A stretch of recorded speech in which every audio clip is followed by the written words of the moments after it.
Hi దోస్తులు, ఈరోజు అయితే పీతల కర్రీ ప్రిపేర్ చేయబోతున్నా. ఇవైతే నాకు క్లీన్ చేయడం రాదు, మా వారే క్లీన్ చేసి ఇచ్చారు. సో జలుబుకి అయితే బెస్ట్ మెడిసిన్ ఇది.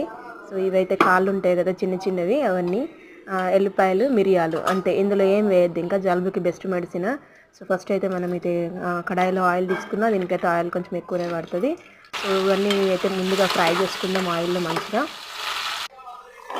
అవి ఫ్రై అయ్యేలోపు మనం మిక్సీ పట్టేసుకుందాం. ఎల్లిపాయలు, మిరియాలు రెండు మెత్తగా మిక్సీ పట్టేసుకుందాం. ఇది కొంచెం ఆయిల్లో బాగా వేగాల, సిమ్లో పెట్టేసుకొని వేయించుకుందాము. ఇదైతే మిక్సీ అయిపోయింది కదా. సో చిన్న చిన్న కాళ్ళు ఉన్నాయి కదా, వాటిని కాళ్ళే అంటారేమో, అవి కూడా మెత్తగా మిక్సీ చేసుకొని ఆ జిగురు అంతా వచ్చే వరకు మనం వాటర్ పోసుకొని వడగట్టుకోవాలి. ఆ వాటర్ మళ్ళీ మనం అలా కూరలో పోసుకుంటాము. సో ఇందులో అయితే కొంచెం పసుపు వేసిన, ఎల్లిపాయలు, మిరియాలు మిక్సీ పట్టినాం కదా, అది కూడా వేసేసి కొంచెం సేపు మగ్గినాక కొద్దిగా కారము, ఉప్పు వేసి ఆ జిగురు వాటర్ అంతా పోసేసిన అందులో మంచిగా దగ్గరకు అయినాక